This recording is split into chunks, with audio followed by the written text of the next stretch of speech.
All right. I felt so good. It's the warm up.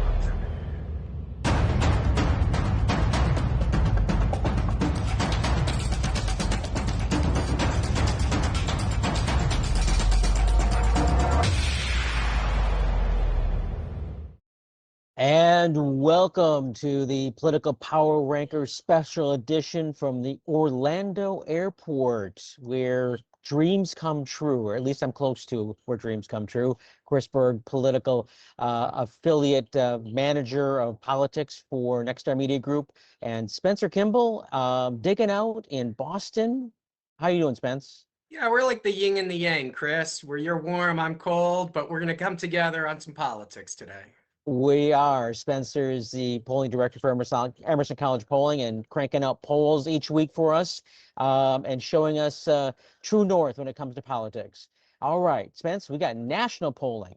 We sure do, all 50 states here. And we collected this data using our text messaging, primarily with some online panel. And again, these are of likely voters. So remember, these aren't just registered voters, and that's why you're going to see a lot less undecided and more of a partisan makeup here in these answers. So let's go to that first top line poll here. It's about President Trump. We always start with the presidential approval, and what we can see is President Trump's approval rating has stayed stagnant, but his disapproval has gone up about 4 points. And when we dig into those numbers, Chris, what we notice is Hispanic voters, if you remember last month, they had bounced back towards President Trump about 45, 43. This month, they've dropped away 58, 37, and that's what's driving that higher disapproval number. Let's bring in Kirk Beto, the editor of National Hotline website. It's a great political news website out of DC. Kirk, talk to us about the numbers you're seeing here. And we just had the State of the Union last night where the president did bring in some of the immigration issues and made a point to focus on a few moments of that in his speech. Hey, Chris and Spencer, happy to be here with you guys. And Chris, you're right. Trump did try to focus some of his speech on immigration enforcement and his victories there. But the problem is for these swing voters, like Spencer alluded to, is the cratering of Hispanic voter support for president is the big headline here. In election cycles past, those swing voters were called, these groups were called, soccer moms or Zoom moms during the pandemic. For 2026, those Hispanic now. Those are the ones who are going to be the most elastic here, and they're going to be the ones who are voting the most on the economy. So even if Trump is touting those victories with the State of the Union, if folks aren't feeling it at their kitchen table, if they're still feeling the pinch in their pocketbook, then you're going to see those approval ratings for Trump stay the same or get worse, which is not good for Republicans as they seek to keep control of Congress after November.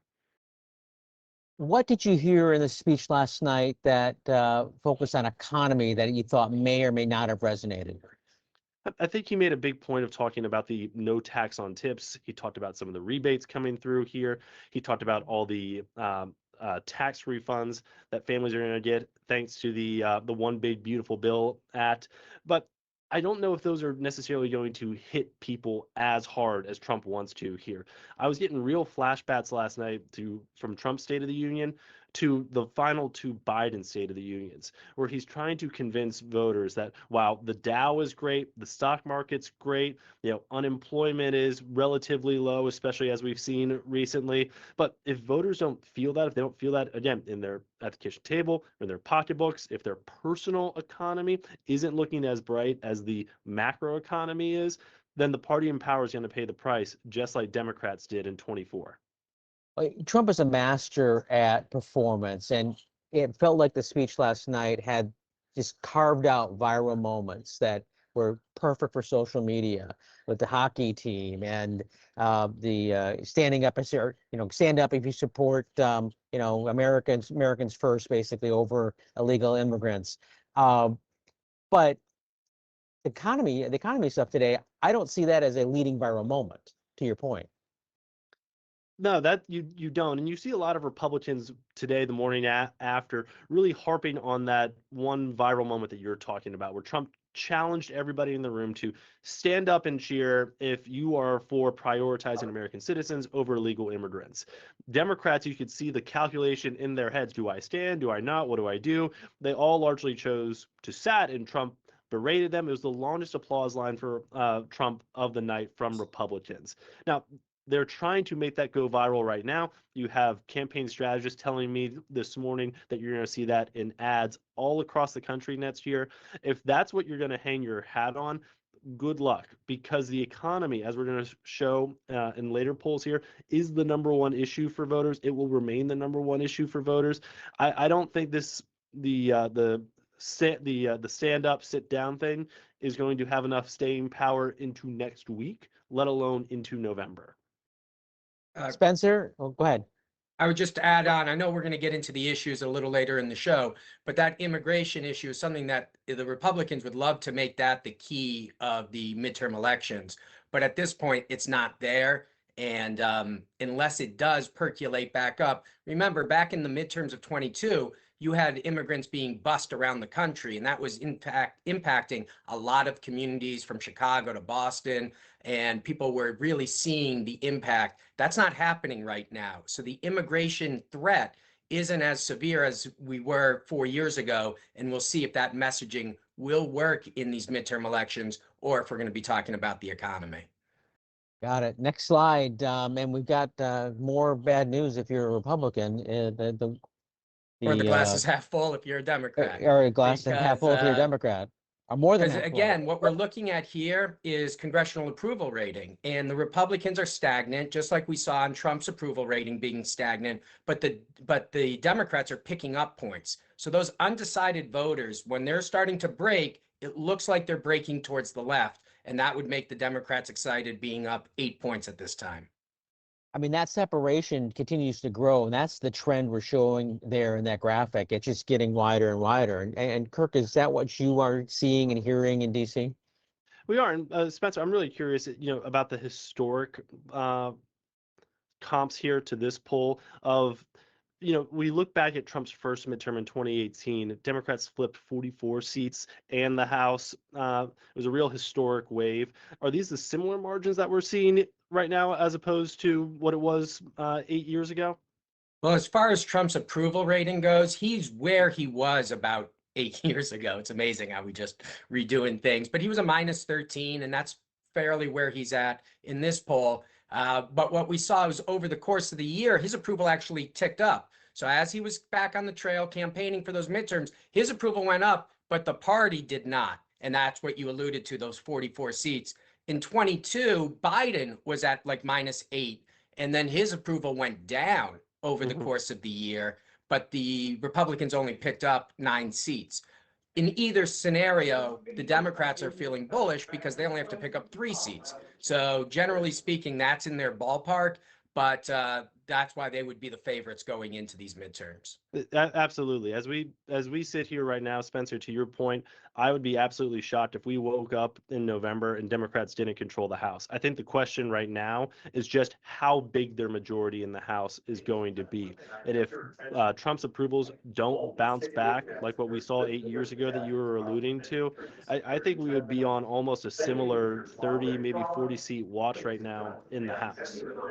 And that's a difficult thing to do with the way the country's been gerrymandered, to be able to win that many seats. The Republicans weren't able to do that in their last midterms in 22. So that would speak volumes to where the country is at. Absolutely. Let's go to the next slide, because for me, it was the most interesting of all the slides in this week's show. It's Democratic primary for president. Where are we at?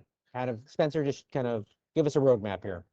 Yeah, so we've had a chance every about 5-6 months to take a look at the Democratic primary, the Republican primary as well. And what we see here is Gavin Newsom is still on top, but he's dropped 5 points from where he was back in August. And if you remember, he had Prop 50 out in California, the redistricting campaign, and it was very successful. He raised a lot of money, got a lot of recognition.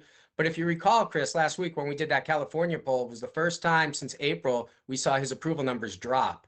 So it looks as if now that that campaign is over, he's back in the mud and trying to come up with a new issue to run on.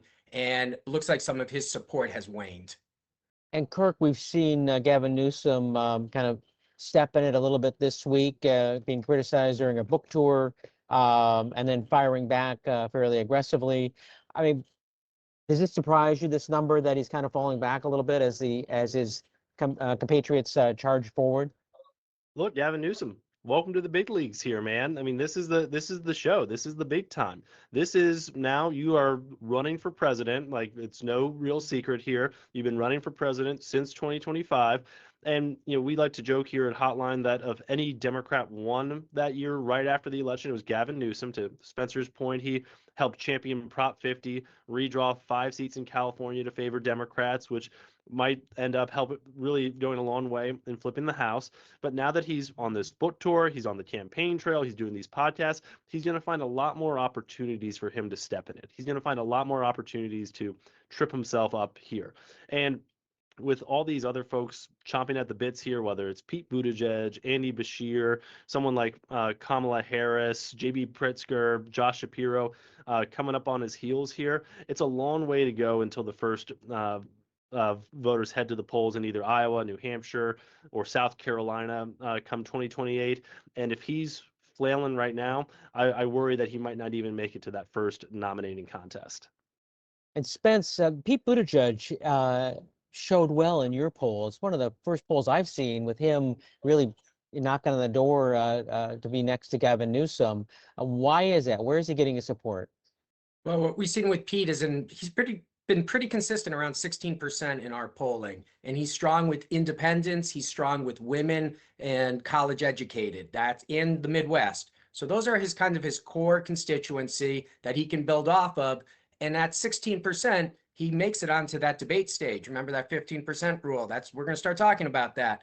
And we're going to see which Democrats are on the varsity stage and which ones are on the JV stage, like what we've seen in previous elections. And right now he's on the varsity stage, and we'll see if he's able to maintain that. But he's been pretty solid at it, considering he's been out of the public light for a couple of years. Hey, Kirk, you had some interesting information about what he did last night. Pete Buttigieg is going everywhere and anywhere right now. I think one of the reasons we're seeing this surge in recent polling is that he is willing to go anywhere. Last night, he had 3 scheduled hits. He was on CNN, MS Now. During the State of the Union, he did a live watch along at the Bulwark. He's trying to flood the zone here. And just this morning, actually, he announced that he's going to be hitting the stump for a few House candidates in swing districts. He's going to make sure he is available to any and all screen and to any and all candidate possible. And Spence, one last one I just want to focus on is AOC. Is 9% kind of her high watermark? Is that where she's going to end up with her base? Oh, no. I think AOC is really in a stronger position than what that number looks like, because when you dig into those numbers on the next slide, we can see that the youth vote is gravitating towards her. Now, Harris is still grabbing some of that youth vote. That's probably out of name recognition. But without Bernie Sanders in this race, and really since 2016, he has owned the youth vote on the Democratic side. It looks as if she could pick up that vote, and particularly with voters under 50. Now, her problem is voters over 50. And generally in these primaries, those are the ones who vote at a disproportionate rate. But she's got a strong base of 18 to 29-year-olds. She's got a strong base out in the Midwest. And we'll see if she's able to combine those two. You look at Governor Shapiro in Pennsylvania, his base is up in the Northeast, where Pennsylvania is, and his base is with males. So each candidate is starting to create that coalition that we're seeing in the data, and we'll see how big they can build it over the next 6, 7 months, or 8 months until the election. And then we're going to turn the page to the presidential primaries after the November 3rd midterms. Oh, just one last question for you, Kirk, before we have to take a quick break. So AOC's strengths in the youth vote. She was over in Europe. She stubbed her toe on a question about strategic ambiguity with Taiwan and the U.S. approach. That's the youth vote is not going to look at that and go, "Oh my goodness, you stubbed your toe." But the older voters are going to go, "We know what that means, and you didn't answer that at a level that would indicate you could be the next president." So, what do you see there in that yin and yang? What I see right now is that she has a long way to go before she's going up chasing the pizza ranches down in Iowa. She's got a lot of time before she has to actually go talk to voters and talk to those older voters here. And what this opportunity is for her, this stumble at Munich, is a way to persuade those older voters who are going to ask her about it, who do read the New York Times opinion page, who do want to try and learn about the candidate. She is her best advocate. Maybe those forums aren't the best for her, but she's an incredible retail politician, one-on-one, and I think she's going to really thrive there because she is a great political athlete. And I do have one more question for you. I misspoke. Is there anyone we don't know out there who is just kind of thinking about running, and he's not on Spencer's list right now or on our radar, but we know that person, we just haven't heard they're going to run? I think there's been a lot of noise about Stephen A. Smith, the ESPN personality. There's been a lot of noise about Mark Cuban as well. Democrats are not necessarily the party that would go for a billionaire coming in, an outsider like this, but I could see them maybe testing the waters and going up to a fish fry or two down in South Carolina to test the waters. Interesting. Well, we'll see. And if someone does jump in, Spencer will make sure they're in the poll, and we'll find out where they're at. So, Political Power Rankers got to take a quick break. We'll be right back in 1 minute with more and more numbers. They're all right here. So we'll be right back.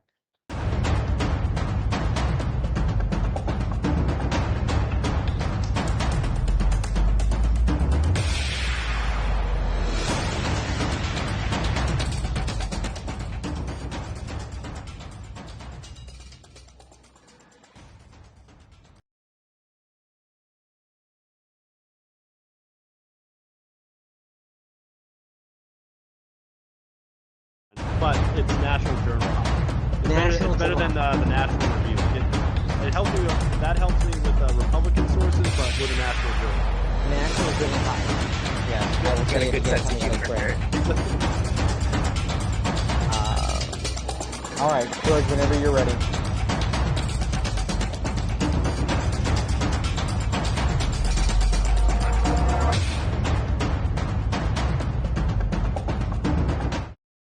Welcome back to Political Power Ranker, where we're talking national polling with Emerson College Polling Director Spencer Kimball and National Journal Hotline Editor Kirk Beto.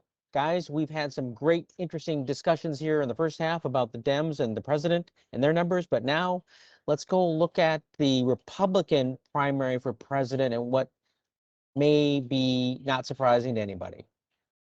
Exactly, Chris. We looked at this race back in August. We had J.D. Vance at 52%. Now we have him at 53%. So Vance has really solidified himself as the front runner on the Republican side. But it's been Marco Rubio who's really jumped into the equation. He was running neck and neck with Governor DeSantis, and now he's up to 20%. And he kind of left DeSantis in his dust, who's traveling back in the single digits. So it looks like a two-horse race. And we do see a difference, though, if you take a look at that next slide, Chris, with independents and Republicans.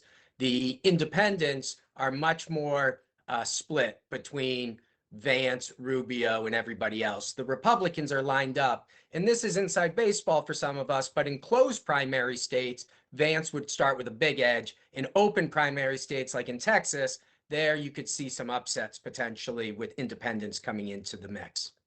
Kirk, it seemed like the president had a little of his own strategic ambiguity in the past week or so when asked about J.D. Vance and Marco Rubio, basically saying they both make great presidents, and Marco's doing a great job as the Secretary of State. Is there a shift there, or is there a tell?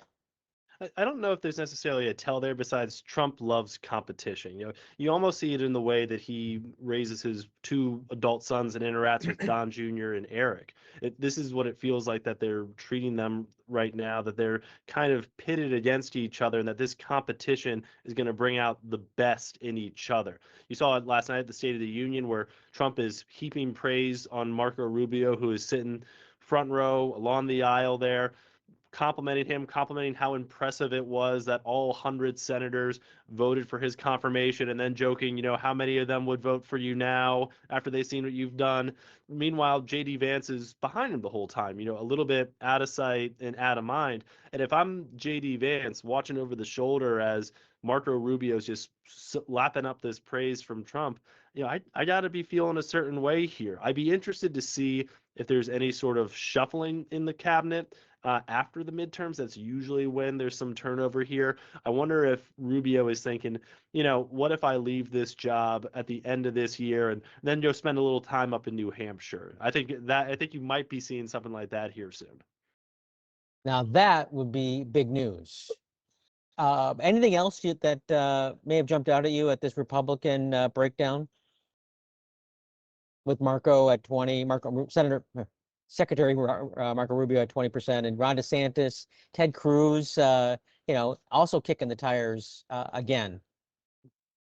I think just for me that, if it's JD Vance's nomination to lose, I think that's what we've been seeing ever since he was named the vice presidential nominee in 2024. If you look back historically, anytime the sitting vice president runs for his party's nomination after his president retires, he usually gets that nomination. Now, whether or not he wins the presidency is a whole different story entirely. The last one to do that was H.W. Bush, and he was just a single termer until Bill Clinton came in. And he had a rough go of it to win the nomination. It wasn't there was the wimp factor, if everyone remembers, way back when there was a question if he was strong enough to be president, and then all of a sudden there was a war. So I'm not saying there's a connection, but And then that a was his tax big increase. criticism. And then a tax increase. No new taxes, and then there was a tax increase. Absolutely. All right. Enough reflecting, but let's go to what's new. And you've got issues that are brand new cycle of those, Spencer. Let's talk about those. There's always issues, Chris. And here what we see is the economy still right up there. But the issue that I'd like to highlight here is the threats to democracy. We've seen that one pop about 6 points, and it's rivaling the economy as a top issue. And if we look at that next slide on a timeline, we notice is that threats to democracy has really been front of mind for voters outside that holiday season. So if you look at during the holidays, when maybe we need a little more money, the economy was a little higher, but the economy's come back into that low 30s, but the threats to democracy is up there. And to what we were talking about earlier with the immigration policy, that one's sitting right in the 15-16%, and it's been sitting there. So I don't see that one jumping back up to 24-25%. Like what we saw during the presidential race, but I also don't see healthcare, and that was a strong issue for the Democrats back in 2018. I don't see that one popping yet either. It seems that threats to democracy has taken over that issue. Kirk, what do you think is driving that? ICE in Minneapolis, Trump tariffs. What is there any one thing, or is there multiple things?